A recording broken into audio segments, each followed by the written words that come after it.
Welcome at the Innovation Academy. My name is Paul and I'm a specialist in research and education. I work for all kinds of organizations, including universities, that are dealing with research and education. I write books, I give presentations, I guide PhD students, and I'm doing that in the Netherlands, where I live, but also abroad. Today's presentation is about the theoretical and practical relevance of research, especially the social sciences. And with social sciences I mean sciences like sociology, psychology, economics and marketing. Some sciences have really great practical value. These scientists working in these sciences, they are called engineers. They have developed pills for if you have fever. They have developed cars that can drive by themselves. The social sciences have not contributed that much to the solution of our problems. If you ask a social scientist about your child who does not want to go to school, he can give you an advice, but he does not know the solution. And if you ask a marketing specialist about your product and you want to sell it, he can give you an advice, but he doesn't know the solution. And you can ask a social scientist about crime rates or suicide rates. He doesn't know the solution. And therefore, many people say that we should give the money we spend on the social sciences, we better give it away to the other sciences. And that brings us to the questions of today. What is the cause? What makes that the social sciences have less practical relevance than the other sciences? And the second question is there a solution? To answer these questions, you have to look at the history of science. You have to look at the rise of the empirical analytical tradition, the rise of the interpretative tradition, and the rise of the action tradition. Let's take a look at the empirical analytical tradition. In the Middle Ages, people believed that you could find the truth by reading the Bible. So if you wanted to know if your wife is a witch, you would go to the local priest and ask him, please read the Bible and then tell me if my wife is a witch. And if the priest said, she's a witch, bad luck. Later on, people started to look at the world, at empirical evidence, at things you could see, feel, hear, smell, to find out if something is true. Suesmili, for example, he looked at the number of babies being born. And he found out that the number of babies being born is almost every year equal. And that's amazing, because you would think that a baby is an individual choice. And Suesmili said, this must be the hand of God. There is no other way to explain it.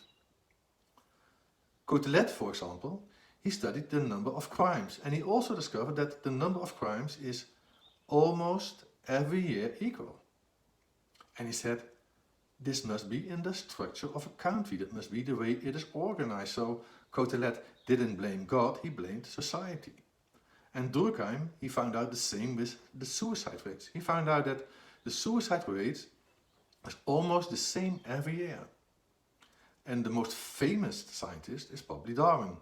He said that the people who can adapt themselves best will survive. So he made this theory about the survival of the fittest. And it was Popper who formulated the two main principles of the empirical analytical way of doing research. In the 20th century, he formulated the principle of deduction and the principle of falsification.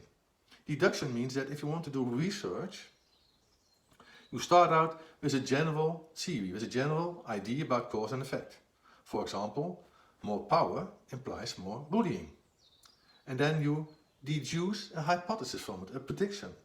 And in this case, the prediction could be parents bully more than their children, because parents have more power than their children.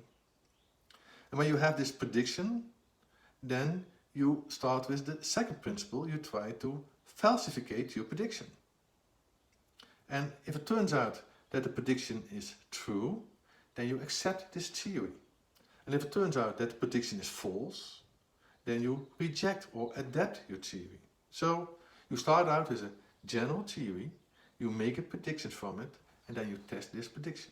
And that's the way most scientists nowadays still work in the social sciences. And that brings us to the characteristics of this way of working. Develop and test a theory, a concept about cause and effect. And the goal is enlightenment, to understand why something is happening. The goal is not to develop and test solutions. The goal is not to contribute to the solution of the problems we are dealing with. And their methodology is a deductive approach. You start out with a general theory, you deduce predictions, and you test if they are true, if they are verified or if they are falsified. So the comments they get is that they live in an ivory tower, that they are just dealing with their theories. And another comment is that although they say they need empirical proof, they make instruments that are not empirical at all. These scientists try to measure motivation and they try to measure IQ, but you cannot see motivation, you cannot hear it, you cannot smell it. The question is, does motivation exist? And they try to measure IQ, but you cannot see it, you cannot feel it, you cannot smell it. So from an empirical point of view, the question is, can you do research about IQ? But anyway, they made these instruments to measure IQ, to measure motivation, and then they're going to apply it all over the world. And this is called the generalizability theory. And that's a very remarkable theory, because if you measure IQ, you will probably have a questionnaire that deals with topics like language and mathematics. And if you take this questionnaire and you apply it in Europe, the people will turn out to be less or more intelligent. But if you take it to Africa, the people will probably be less intelligent. Not because they are less intelligent, but because they've had less education. They've had less training in languages. They've had less training in mathematics. So applying an instrument worldwide to find out the IQ or the motivation of people is really, really risky. And the last comment they get is that they believe something only exists if there is empirical evidence. And this is what happened with the corona crisis in the Netherlands. The scientists advised the Dutch governments that people could go out to celebrate carnival and to have parties, as long as they don't have fever.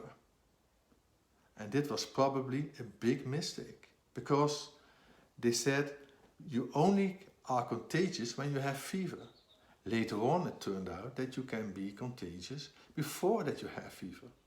But because there was no empirical evidence that you are contagious before you have fever, they advised the government, let them celebrate, let them go to have their feast, let them go to the carnivals. Many scientists have made critical remarks with regard to the empirical analytical tradition. Nietzsche, for example, he said, we have no organ to find out if something is true, because we make interpretations of reality. And Weber, for example, he said, statistical proof, empirical proof is not enough. For example, there is a statistical relation between the number of storks and the number of babies being born. More storks means more babies. But that doesn't mean that the storks are the cause of the babies. So if you look at a statistical relation, then it's not enough to look at the statistical relation itself. We need more information. We need to understand why there is a statistical relation. And if we cannot understand why there is a statistical relation, the scientific relation is insufficient. We need to look further for a better explanation. And take, for example, Habermas. Habermas said, well, what we see, what we feel, what we hear, it's an interpretation of reality. So what you see, what you feel, what you hear, it's a theory. And to use that theory to test another theory, that's not logical. It just makes no sense. But what we can do is indirect testing. What we can do is to take a theory and then use it as a creative instrument to come up with solutions. And if the solution works, then it is an indication that we have a good, that it is a pragmatic theory. So we are not trying to test if a theory represents reality, but we are trying to test the usefulness of a theory.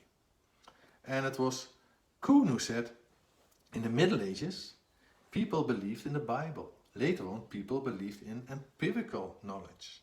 And still later on, people started to doubt empirical knowledge because everything is an interpretation. And that's why Feyerabend said, he said, anything goes. We don't know what's the best way to do a research. We don't know what's the best concept of science. Please think for yourself and make your own choice. Please let me try to illustrate the main comment of these authors on the empirical analytical tradition. If you look at the first picture, the one on the left, you will probably see a vase or two faces. And we don't know what it is, so there is no objective reality. If you look at the second picture, and you look at it from top to bottom, you will read 12, 13, 14. And if you look into it from left to right, you will read A, B, C. And we don't know what is real. We don't know if we should read 13 or we should read B. It depends on the way you look into it. And if you look at the third picture, you will probably see a cube. And that's remarkable because it isn't a cube. It's just a number of lines. It's flat. And if you ask a child about 2 years old, do you see a cube? Then you first have to explain the word cube. But a child of 2 years old doesn't see a cube. The child sees just lines. And then when the child gets about 7 years old, it will suddenly say cube. It has learned to see a cube. And the parents say, thank God, he is not retarded, she is not retarded. And they are happy. And then when you are about 20 years old or older, as I am, it's very hard to see the cube as just a number of lines again. They have trained you, they have learned you to see it as a cube. And if you try to see it as a number of lines again, it will probably work for a few moments, and then the cube will turn up again. You have no choice. You have been trained, you have been framed. Sometimes I ask my students, do you have a girlfriend or do you have a boyfriend? And then some of them say yes. Then I ask them, do you think she is pretty? Do you think he is good looking? And then I say, yes, it's my girlfriend, it's my boyfriend. And then I say, no, no, no, no. Your girlfriend, your boyfriend, it's not good looking. It's in your mind. It's a construction of reality. They have trained you, they have framed you. Maybe he or she is really, really ugly. The critical remarks on the empirical analytical tradition led to the rise of the interpretative research. And in this type of research, the focus is still on developing and testing theories. The focus is still on enlightenment. The focus is not on developing and testing solutions for the issues we are dealing with in everyday life. The methodology, however, is not deduction, the methodology is induction. The researcher talks to the people, he reads their journals, and he tries to understand why they behave as they behave. So the focus is on verstehen. And in this approach, there is doubt about the generalizability of certain tools. For example, there is doubt that you can use one instrument to measure IQ in Europe, and you can use the same instrument to measure IQ in Africa. It is believed that all situations are different. And therefore it is said that these scientists, they are not scientists, they are just journalists. They want to understand what's going on in a certain situation. The comments on the empirical analytical tradition also led to the rise of action research. And to discuss action research, we need 2 points of view, the educational point of view and the scientific point of view. From an educational point of view, we have to stop telling people how the world looks like.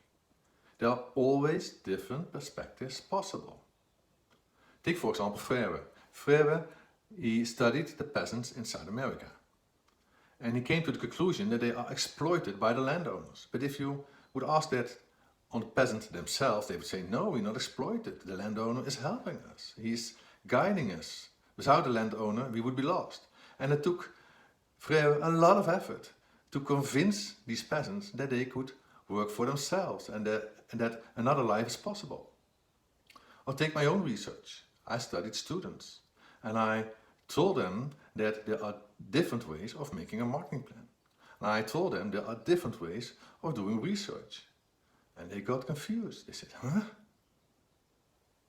Tell us what to do. You're a teacher. You know what's best. And then I told them, no, I don't know what's best. I know there are different possibilities and you have to make your own choice. And the students, in the beginning, they got angry. And later on, slowly, they started to understand that teaching can be different. That it's not me telling them what to do, but it's me telling them what are the possibilities. And that they have a mind of their own and that they can make their own choices. And if I wouldn't do that, that I am framing them. That I am pretending that I know how the world looks like and that they have to believe me. And that would be manipulation, that would be framing. From a scientific point of view, we have to stop testing theories. We have to stop to find out if theories are a good representation of reality. What we can do is to find out if a theory is pragmatic, if it is useful. Take for example this theory, that we can reduce the crime rate by loving criminals. What we could do is hug these criminals every day. And what we could do is send them a postcard every day that says, I love you. And then if the crime rate reduces, it turns out that these actions, they are useful. So the theory behind it is also useful. It's pragmatic. Maybe it doesn't represent reality, but it's a very useful theory. So the goal is not to represent reality, but to come up with actions that really work. And that is the same way as the engineers work. They come up with actions, test these actions, and as long as the actions are useful, they seem to work, they accept the theory behind it. And if the actions don't work, they reject this theory or they adapt it. So action research is the same way of working as engineers are doing. What are the comments the scientists get who perform action research? Well, the first comment they get is that they are not scientists. They are not trying to find out if a theory represents reality. They use a theory as a heuristic tool.